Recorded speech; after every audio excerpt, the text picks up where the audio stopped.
outright conference champions and projected by mainstream bracketologists anywhere from a 6 seed to an 8 seed in the NCAA tournament. Bennett, are you prepared to be disappointed on Selection Sunday? Are you kidding me? Yes, I'm prepared. Yes, I'm prepared. I'm super annoyed. I really, and I get, like, I heard you and JB talking, and listen, I'm not taking shots at like Joe Lunardi or Jerry Palm because, like you said, those guys aren't in the opinion business. Like, they're not out here saying, they're just doing what they are instructed to do. They're getting numbers. They are looking at the data, and that's how they are seeding the NCAA tournament. So I totally, I'm not taking, but like 8 seed to me, I can't believe it just because my eye test tells me that Memphis, this is an opinion. My eye test tells me that Memphis is better than an 8 seed. They are just a better team than an 8 seed in the NCAA tournament. That's what I see just of watching them all season long in the wins that they have been able to accumulate. That's what I see. But again, I don't have the numbers. I don't have the data all in front of me right now. So I'm not going to argue with those guys and where they put them. But you said Jerry Palm's got him at a 6, right? Yeah. Jerry's got him as a 6. Joe Lunardi's got him as an 8. Different bracketologists, different place of, we'll have them in that range for the most part. I agree with you. I think Memphis is better, just like in terms of basketball ability, better than what an 8 seed traditionally would be. And if I were a 1 seed, and Memphis was the 8 seed in my region, I'd be pissed about that. Yeah, now that's a good way to look at it. If you're the 1 seed and you got to play an 8 seed Memphis, you're definitely saying that is not fair. Let me say this. Assuming Memphis wins the AAC tournament, and it should, I do not think a 29-win Memphis team is going to be an 8 seed. I don't think that. They'll be closer to 6, Gotcha. Maybe even 5 at that point, all right? So this is probably all a moot point. Yeah. But if you put a 29-win Memphis team in my region as an 8 seed and I'm Duke, I'm sitting Come on, man. I'm sitting there going, all right, listen. These dudes have the AAC Player of the Year, another high major guard in Tyrese Hunter, a high major big in Dane Danger, a high major big in Musa C. Like, this ain't your little mid-major conference champion. Right. They come from a crap league, and so they didn't get quadrant 1 opportunities in conference. Literally not even one. But what are you doing to us? This is a 29-win team that beat the outright Big Ten champs. And we got to play them in the second round? Yeah. I don't even think that's going to happen. If Memphis has 29 wins on Selection Sunday, it will not be an 8 seed. But if Memphis has 29 wins on Selection Sunday, I'm just telling you, it will not be seated where you think it should be seated if you're a Memphis fan, and it will not be seated where the AP polls suggest it would be if everything lined up. Here's where it's going to be on Selection Sunday. You ready for this? Yep. Memphis is going to be about... So Selection Sunday next Sunday. A week from today, we'll have the bracket. And you know what will happen? The AP poll will also update, I believe, on Monday for the next to last time in the season. And if Memphis wins the AAC tournament, Memphis is going to be like something like 11th in the AP poll. Mm-hmm. And then like a 6th seed in the NCAA tournament. Yeah. And people are not going to be able to wrap their heads around that. I'm telling you the explanation. AP voters have no real instructions. It's just 60-something people who live all over the country, and they just submit a ballot every Monday morning throughout the season. Some of them are smart and take their job seriously and their responsibility seriously, and they do a good job. And some of them don't. Some of them aren't smart. Some of them don't take their job seriously. Some of them don't take the responsibility seriously, and they just submit a ballot with very little thought. And so the AP poll is really a terrible indicator week to week of how the selection committee will actually view or is actually viewing your resume. It's why with the top 25 and 1, I try to take a resume-based approach more than who won this week and who lost this week? Mm-hmm. I guess I'll move them up and move them down. And who's playing well right now? I'm trying to look big picture almost always. And AP voters don't really do that, or at least enough of them don't to where it skews the numbers. Selection committee members are given very specific instructions. Here is the data. Here is what matters. Here is what doesn't. Here is what we emphasize. Here is what we don't. And here are decades of brackets and data points that show you exactly how we created what we created and why we did it. And it's a step-by-step process, and we will show you every step of the way exactly how to do this. And then you know what they do? They fly Joe Lunardi, Jerry Palm, and other people who have jobs like my job. Fly them to Indianapolis, sit them in the room, and teach them in the spirit of transparency. Here's how we do what we do. Here's why we do it. Here's what matters. Here's the process. And then Jerry and Joe and everybody else with a job like them, they just sit down every year and they try to replicate it. So when you see Joe Lunardi have an 8 beside Memphis, that is not Joe Lunardi saying, I think there's clearly 28 teams better than Memphis. And so Memphis can't be better than the 29th team, which equates to an 8 seed. He's not even thinking like that. I don't even know if he watches Memphis play basketball ever, nor do I think he needs to do the job he's hired to do. You don't even really need to see it. You're just looking at numbers and data. And the data is not supportive of Memphis in the ways that the AP polls suggest AP voters are supportive of Memphis. The Tigers are 48th in the net, 48th at KenPom, 59th at Torvik. Those are mostly predictive metrics or metrics that heavily emphasize scoring margin. And as you know, Memphis played a lot of close games against bad teams. If you're really trying to figure out how Memphis has won 26 games, become an outright conference champion, but even slipped in the bracket a little bit relative to where they were at one point in the season, it's twofold. One is the conference has killed them. Do you realize Memphis hasn't even played a quadrant 1 game in the year 2025? Not one. Yeah, and then the other problem too is that their wins that look okay or their losses that look not so bad, like Wichita State lost at Tulsa this weekend, so that becomes a Q3 loss for them. Like it's just it's hurting you in different ways. Yeah. So in the SEC tournament next week, whoever gets to the championship game from the quarterfinals will get 3 quadrant 1 opportunities, like Friday, Saturday, Sunday. Like, it doesn't even matter who you're playing. I don't even have to know who you're playing. It's going to be 3 quadrant 1 games.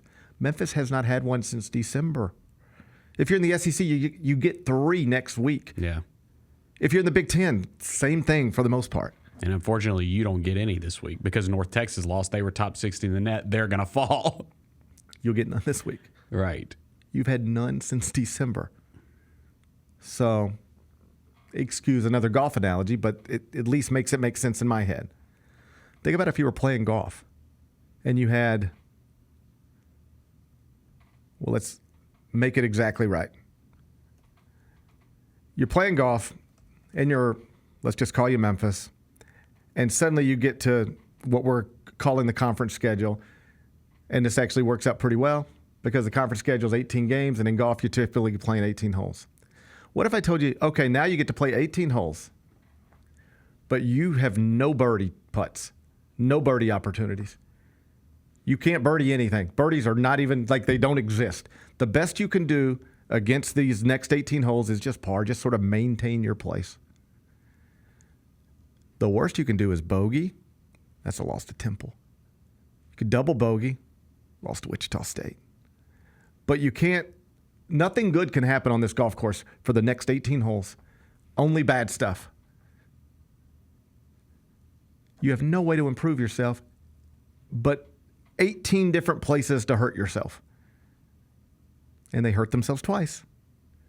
And when you combine it with the Arkansas State loss, that means they hurt themselves 3 times in pretty dramatic ways for somebody trying to be a top 5 seed, top 4 seed in the NCAA tournament. They have 3 quadrant 3 losses. And you ready for this? Most good teams that had to play 18 games in the league against that competition would also have some quadrant 3 losses because you're just going to get caught. Right. You're just going to lose. Unless you have Derrick Rose and Chris Douglas Robertson, Antonio Anderson, and Robert Dozier and Joey Dorsey, you're just going to lose some of these games sometimes. Yep. You just are. And so they got stuck in a league where they did all this great stuff in the non-league portion of the schedule, but then the league just set them up to hurt them. Nothing good could happen. You played 18 league games. Nothing good could happen. Just bad stuff. If you win them, it didn't help you. You never saw them win an AAC game and Jerry Palm pop on TV and be like, and that's a seed line bump for the Tigers. That's going to take them from a 6 to a 5. If they ever moved up, it was simply because people were moving down.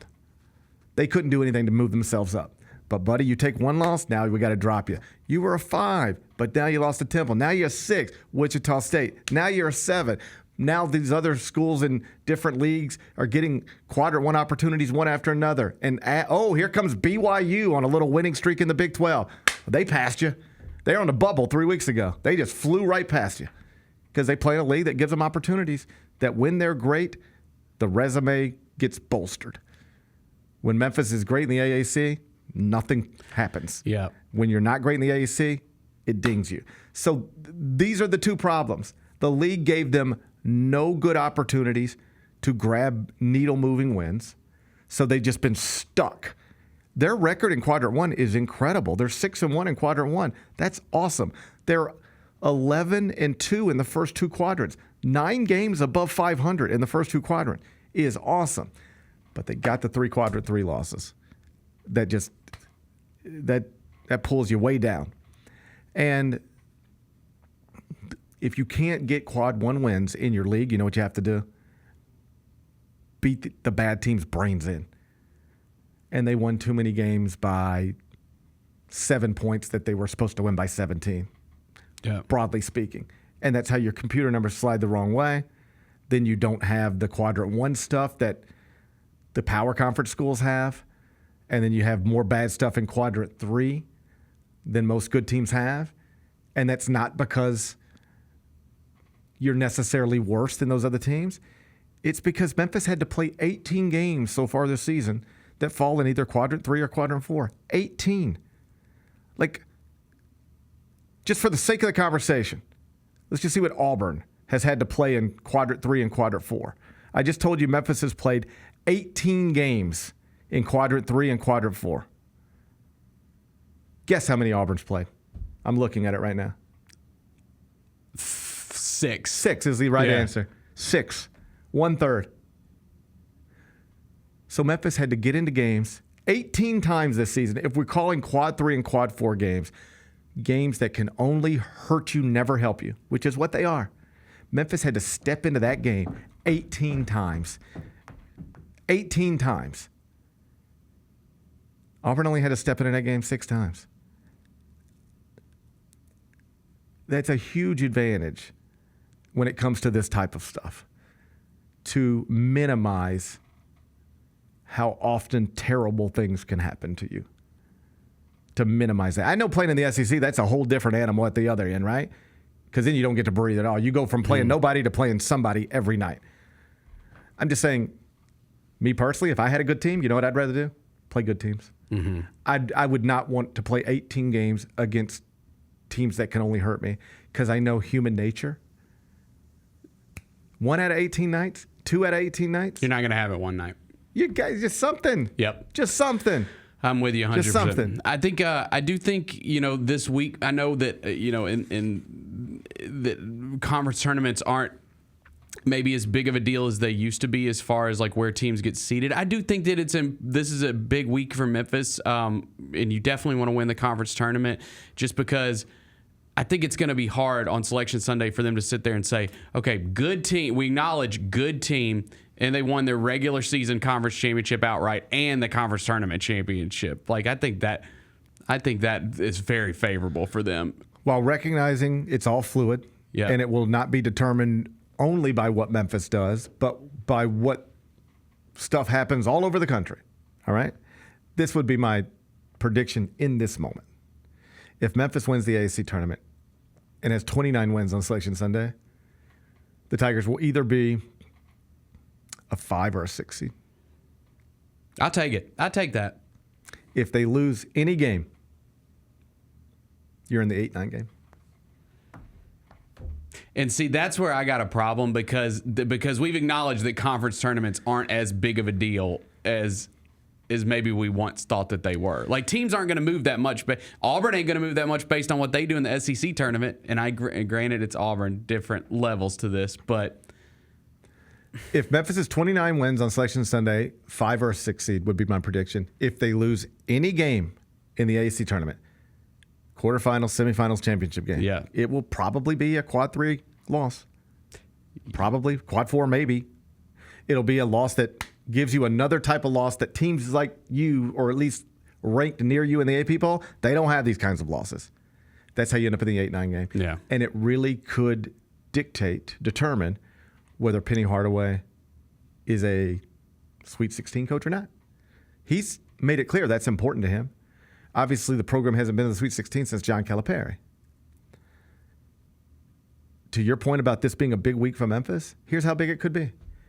Whether or not you're likely to go to the Sweet 16, or whether or not you have a reasonable chance to go to the Sweet 16, could be determined this week. Or you're going to be a huge underdog. Do you want to be in a coin flip game in the round of 32 to go to the Sweet 16?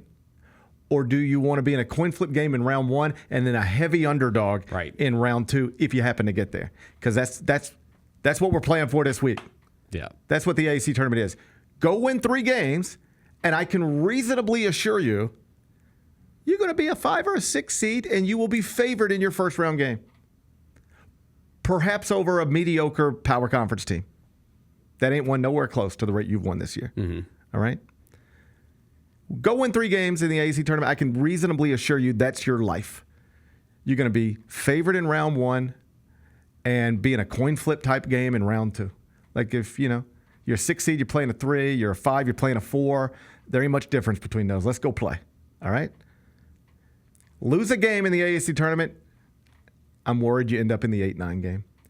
Now you're in a coin flip game in round 1, and if you win it, guess who's waiting on you? Duke. Yeah. Cooper Flagg. Janai Broom in Auburn. LJ Cryer in Houston. Teams that you can beat. I want to play them later, though. I'd rather play them later. Yeah. You've already beaten Michigan State. That's the outright Big Ten champ and a team that is in position to maybe be a 1 seed in the NCAA tournament. I ain't saying they can't beat anybody.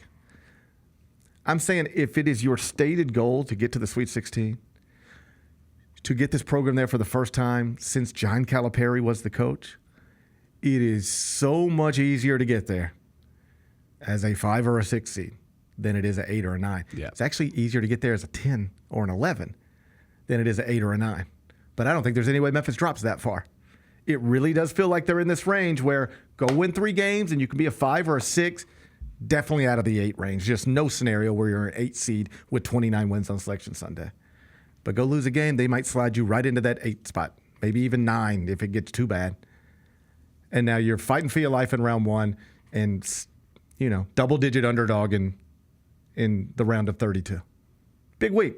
Big week. Big week. I'm excited. I'm excited, too. I say just go win 3 games. Let's go. Bring another trophy back home. Yeah, man. Sit there with your 29 victories and let them say you're a 5 or a 6 seed on Selection Sunday. Mm-hmm. That's the way to do it. That's what I would do. Yeah. Let's see if they do it. The Gary Parrish Show, live weekdays at 10 a.m.